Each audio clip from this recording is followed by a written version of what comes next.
Bonjour à tous, bienvenue aux 13h de la télévision du Burkina. Voici les titres. La Grande Muraille Verte, projet phare du continent africain pour lutter contre la désertification et les changements climatiques, a fait l'objet d'échanges entre les ministres africains en charge de l'environnement réunis à Katowice pour la COP 24. Il a été question de trouver les voies et moyens pour la réalisation de cette initiative censée repousser le désert. Et puis en France, le tireur de Strasbourg est toujours recherché par la police. Âgé de 29 ans, l'homme radicalisé et fiché S a ouvert le feu hier soir près d'un marché de Noël, faisant 3 morts et de nombreux blessés. Le président de la commission de l'UEMOA a échangé avec les partenaires techniques et financiers de l'Union.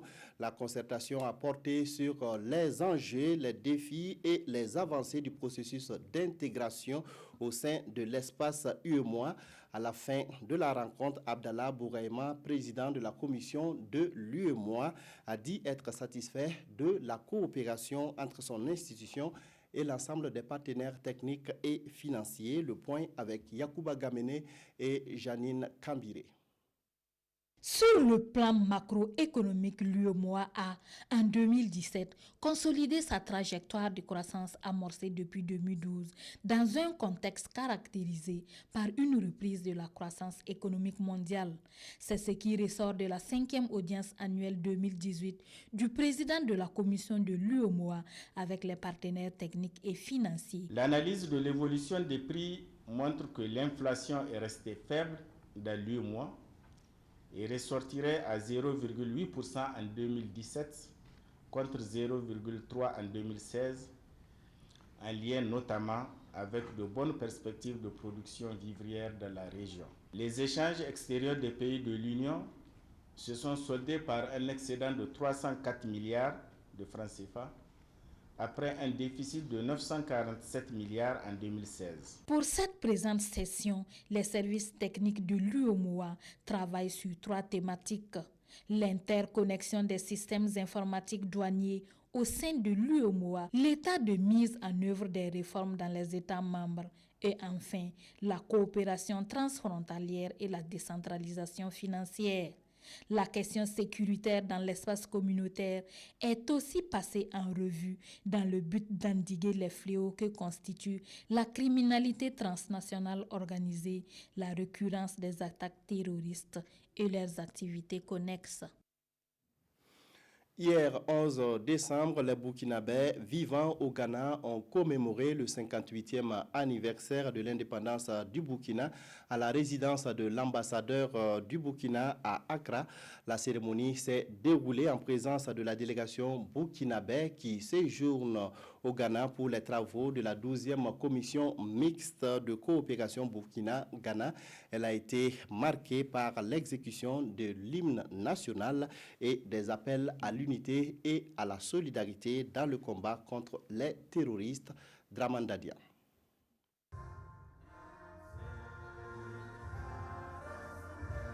Le Ditanien, entonné à Accra, la capitale ghanéenne. Nous sommes à la résidence du diplomate Pengre Noma Zagré. Une montée des couleurs loin de la mère patrie. La diaspora se retrouve ainsi pour commémorer le 58e anniversaire de l'indépendance du Burkina. Une fierté et une manière encore de renouer avec les valeurs et les liens au niveau de la mère patrie. Ça nous donne une grande joie, une grande prospérité. Avec nous félicitons nos anciens présidents, nous les diasporas. Nous voulons le bien de Burkina Faso. Nous prions notre président, M. Roch-Christophe Kabore, avec son entourage. Unité, identité collective et solidarité pour faire face à la menace terroriste. L'ambassadeur Zagré parle aux Burkinabés vivant au Ghana. Sécurité et développement au Faso, le discours du chef de l'État est suivi de près. Et le thème de ce 58e anniversaire qui nous invite à la bonne gouvernance, qui nous invite à l'équité sociale, à l'union, et sont des valeurs que nous allons travailler à développer ici au sein de la communauté et afin que la communauté, la diaspora burkinabé qui est ici au Ghana et soit vraiment solidaire des grands projets de développement. Justement, la célébration de la fête nationale 2018 se tient à 24 heures de l'ouverture des travaux de la 12e commission mixte de coopération entre le Burkina et le Ghana.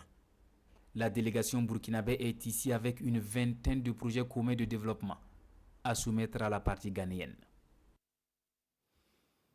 Les discussions sur le climat se poursuivent à la COP 24 qui se tient à Katowice en Pologne. Hier, le ministre en charge de l'environnement du Burkina a participé à 2 rencontres sur l'initiative Grande Muraille Verte et le dialogue Talanoa. Il s'est agi avec les représentants d'autres États membres de la Convention cadre des Nations Unies sur les changements climatiques de faire l'état de mise en œuvre de ces 2 importants projet. Karim Ilboudo, Ibrahim Sanou. Initiative Grande Muraille Verte. C'est ce sur quoi ces ministres de l'Environnement s'entretiennent. L'exercice est de faire l'état des lieux et les contributions visées aux engagements des États membres de la Convention. Aujourd'hui, il y a une agence de la Grande Muraille de Burkina Faso qui couvre 6 régions du Nord, le Sahel et l'Est. Aujourd'hui, à travers l'agence, on a un certain nombre de projets de récupération et de fixation des populations au niveau du Sahel. Et aujourd'hui, en termes de résultats, nous pouvons dire que l'action qui était au départ était de mettre une bande pour lutter contre le désert, s'est transformée plutôt en action de développement. L'initiative Grande Muraille Verte a été adoptée en octobre 2005 à Ouagadougou et le Burkina reçoit ici les félicitations des autres États membres pour son effort dans la mobilisation de 21 millions de dollars auprès des fonds verts pour son projet d'énergie solaire.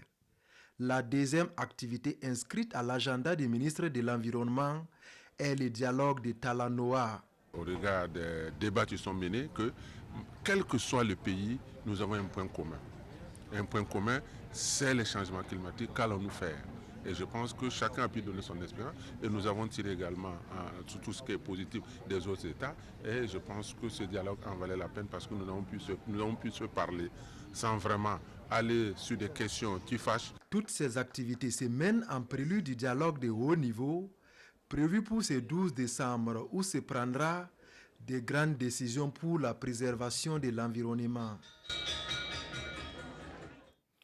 Au Burkina, des chercheurs venus du monde entier prennent part depuis ce matin au colloque international sur l'eau, l'énergie, l'alimentation et l'habitat, organisé par les DESIeux, Institut international de l'eau et de l'environnement. Cette rencontre vise une meilleure compréhension des défis pour la maîtrise des questions liées aux ressources en eau, aux énergies renouvelables, à la sécurité alimentaire et à la construction durable. Il est également attendu des propositions pour une croissance verte en Afrique. Amado Ilboudo, Frédéric Etienne Bassenga. L'Institut international de l'ingénierie lance les travaux de son premier colloque sur le nexus eau, énergie, alimentation et habitat. Ce sont 12 heures pour partager les résultats des chercheurs venus du monde entier. Les DESIeux mettent les petits plats dans les grands avec en ligne de mire une croissance verte en Afrique. Ce colloque qui va se tenir désormais tous les 2 ans rentre dans le cadre des grandes conférences thématiques que l'Institut DESIeux va organiser de façon régulière, du genre Africa Water, écomatériaux, biocarburants, Africa Solar, etc. Il vise à une meilleure compréhension des défis majeurs pour la maîtrise de l'eau, l'énergie, la sécurité alimentaire et la construction durable afin de stimuler une croissance verte en Afrique à travers des contributions scientifiques. Qui parle de sécurité alimentaire et d'énergie renouvelable, croit sur son chemin le Larlé Naba Tigré, parrain de ce colloque. Cette rencontre pour lui est une opportunité. Des discussions et les suggestions qui résulteront de ces 3 jours de colloque apportent une contribution positive à l'amélioration du bien-être de nos populations et une protection de l'environnement et donc de notre planète.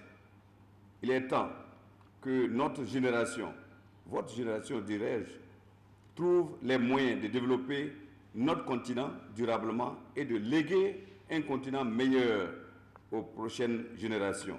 Ce colloque va se dérouler sous forme de sessions plénières et de sessions parallèles sous le thème général « Sciences et éco-innovation pour une gestion durable des ressources naturelles ».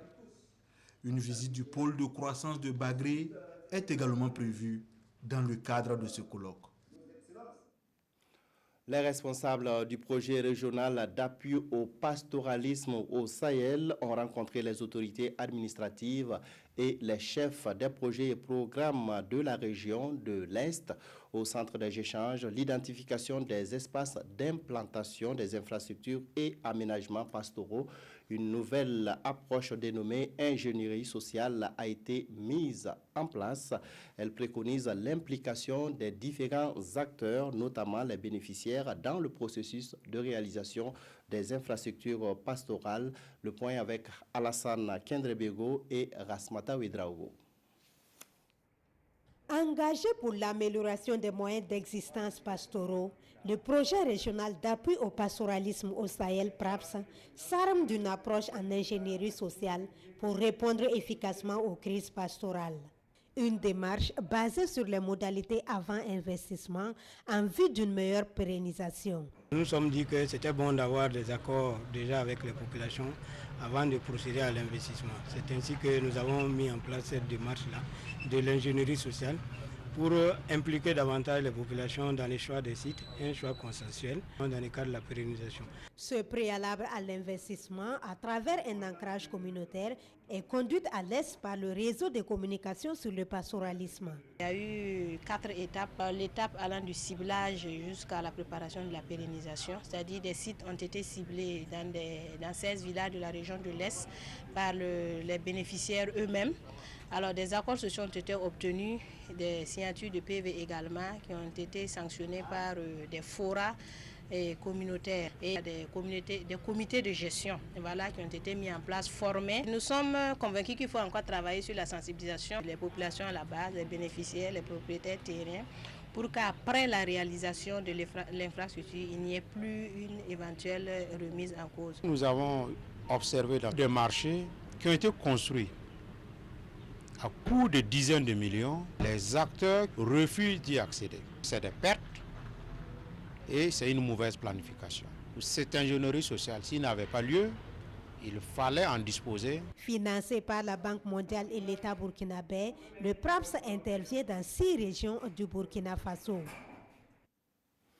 100 jeunes de la région du plateau central ont bénéficié d'une formation en aviculture. La session de renforcement des capacités en élevage a été initiée par l'association Song Kombissé en partenariat avec le Fonds d'appui à la formation professionnelle et à l'apprentissage et le ministère en charge de l'éducation. L'ambition est de permettre à ces jeunes d'être des entrepreneurs et d'être indépendants économiquement. Gérard Sommet, Kadisanogo. Cette remise symbolique d'attestation en Abitenga marque la fin de la formation en aviculture traditionnelle améliorée au profit de 100 jeunes. Ces hommes et femmes, qui sont désormais outillés en élevage de poules, sont venus de 3 provinces, à savoir l'Ubritenga, le Kourouégo et le Ganzourgou. Ce projet avicole est le fruit du partenariat entre plusieurs structures, notamment l'association Song Kombissé, le FAFPA et le MENA. Les objectifs étaient de permettre non seulement aux populations à la base de pouvoir se prendre elles-mêmes en charge, permettre aux populations de pouvoir mener des actions, des activités génératives de revenus et ne pas se laisser abattre dans la fatalité. Cette initiative de développement endogène a été appréciée à sa juste valeur par le parrain. C'est avec beaucoup de satisfaction que j'ai vu mon image associée à cette activité qui vient couronner beaucoup d'efforts d'une association. Donc c'est un projet de développement endogène qu'il faut encourager. Ce sont ce type d'initiatives qu'il faut susciter parce que c'est des contributions concrètes au bien-être de la population, au développement donc, local. À l'occasion, toutes les parties prenantes de ce projet ont procédé à l'inauguration de la ferme pédagogique avicole de l'école primaire de Nabitenga. Une ferme qui va générer des revenus pour la prise en charge de la scolarité et des fournitures des élèves de cette localité. Le Salon international du prêt-à-porter organisé à Ouagadougou du 1er au 9 décembre a refermé ses portes par un défilé de mode à la place de la Nation, un défilé à travers lequel le public a pu découvrir le talent de certains noms de la mode et de la couture burkinabé. Rasmane Zondi, Vincent Kendrebego. Un défilé de mode qui exhibe le savoir-faire des stylistes africains. C'est l'apothéose du CIPAO, le Salon international du prêt-à-porter africain. Une tribune offerte aux stylistes venus de divers horizons pour montrer au public différentes coupes et coutures africaines. Oui, au niveau des tenues, là, c'est impeccable. Parce qu'on se rappelle, 10 ans auparavant, les Burkinabés ne portaient pas ce qu'eux-mêmes cousaient. Mais aujourd'hui, avec les défilés de mode, c'est vraiment extraordinaire. Pendant une dizaine de jours, le CIPAO a permis au public de découvrir plusieurs entreprises du prêt-à-porter à travers les stands d'exposition. Oui, franchement, à l'heure là, le prix de mon stand est rentré jusqu'à j'ai des bénéfices à l'heure là. Et puis j'ai pris beaucoup de contacts, on a fait tellement de contacts que j'en suis fort riche. Satisfait, moi je voudrais qu'un jour le CIPAO soit quelque chose de grandiose. Donc je peux dire que je suis satisfait, mais pas tout à fait comme je veux. Parce que j'aimerais bien avoir la dernière fois. Je pense que peut-être à la 3e, 4e, 5e édition, je pourrais dire quelque chose. Mais pour le moment, il est un peu difficile. Pour féliciter les participants, le comité d'organisation remet des attestations aux différents stylistes en reconnaissance pour leur contribution à la valorisation du prêt-à-porter africain.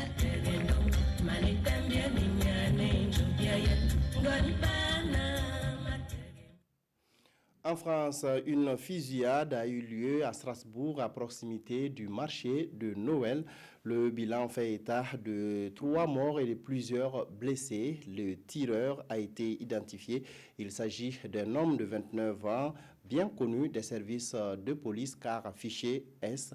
D'importants moyens sont mobilisés pour le retrouver. Le marché de Noël de Strasbourg, endeuillé par un attentat terroriste. Ce mardi soir, un individu de 29 ans a ouvert le feu en plein cœur du marché, tuant au moins 3 personnes et en blessant 13 autres. Selon la préfecture du Bas-Rhin, 8 blessés sont dans un état grave. Le tireur, apparemment blessé par une patrouille de soldats, est parvenu à prendre la fuite et est actuellement activement recherché. Nous avons joint l'eurodéputé italien Marco Affronte qui se trouvait sur place hier soir. J'étais en train de me balader dans le marché de Noël, j'ai entendu des tirs, 6 ou 7 tirs.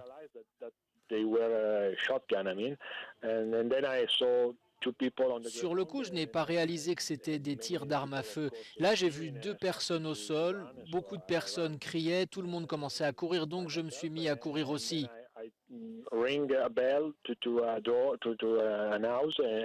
J'ai sonné chez quelqu'un pour trouver refuge en attendant que le calme revienne.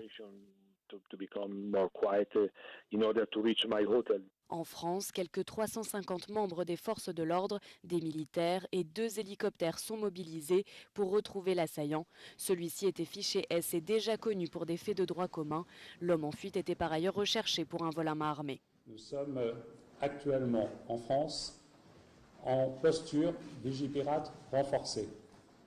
Le gouvernement vient de décider de passer en urgence attentat avec la mise en place de contrôles renforcés aux frontières, avec aussi la mise en place de contrôles là encore renforcés sur l'ensemble des marchés de Noël qui se dérouleront en France pour éviter le risque de mimétisme. Selon une source proche du dossier cité par l'AFP, le tireur devait être interpellé mardi matin par les gendarmes, mais était absent de son domicile. Il a déjà fait l'objet de condamnations en France et en Allemagne et se serait fait remarquer par ses comportements violents et son prosélytisme religieux lors d'un passage en prison. Le site du marché de Noël de Strasbourg faisait pourtant l'objet d'une surveillance étroite, notamment depuis un projet d'attentat en décembre 2000. La célébration du 11 décembre à Manga fait la une de l'ensemble des quotidiens de ce matin. Les journaux commentent également l'adresse du président du Faso à la nation à l'occasion donc de cette célébration. La revue de presse est signée Vincent Kendrebego. La célébration du 11 décembre fait la une de l'ensemble des quotidiens ce mercredi. Pour une nation forte, titre citoyen montrant les facettes civiles et militaires de la parade qui a marqué l'événement. Manga sous les projecteurs note aujourd'hui au Faso pour sa part avec des images des scènes spectaculaires données à voir sur place. Et Manga, fidèle à sa réputation, relève l'observateur Palga qui met en exergue un groupe de défilants un peu pas comme les autres. Le discours du chef de l'État à l'occasion est passé à la loupe des commentateurs. Contre le terrorisme, l'appel à la solidarité du président du Faso, titre aujourd'hui au Faso à propos. Rien et absolument rien ne doit remettre en cause notre vouloir vivre ensemble. Déclaration de Rochmal Christian Kabouré que aujourd'hui au Faso prend pour une réponse à l'opposition et à certains acteurs de la société civile qui pointent du doigt l'incapacité du gouvernement face à la menace et réclamant le départ de certains ministres du gouvernement. 400 000 élèves sont privés des cours dans 600 écoles selon le journal, mais le président du Faso rassure « Je veillerai à ce que l'accès de tous les enfants à l'école soit assuré sur l'ensemble du territoire ». Les Burkinabés en entendaient plus, ajoute le pays, qui note l'engagement du président pour une réconciliation nationale, toujours avec la vérité et la justice comme préalable. Et le journal de se demander s'il sera un jour en phase avec les chevaliers de la justice transitionnelle. Pas de mesures annoncées pour desserrer l'étau de la pauvreté, sauf s'il faut attendre les discussions en cours avec les partenaires sociaux suite à la hausse des prix du carburant. Voilà qui met fin à cette édition. Merci de votre fidélité. Restez en compagnie des programmes de la télévision du Burkina.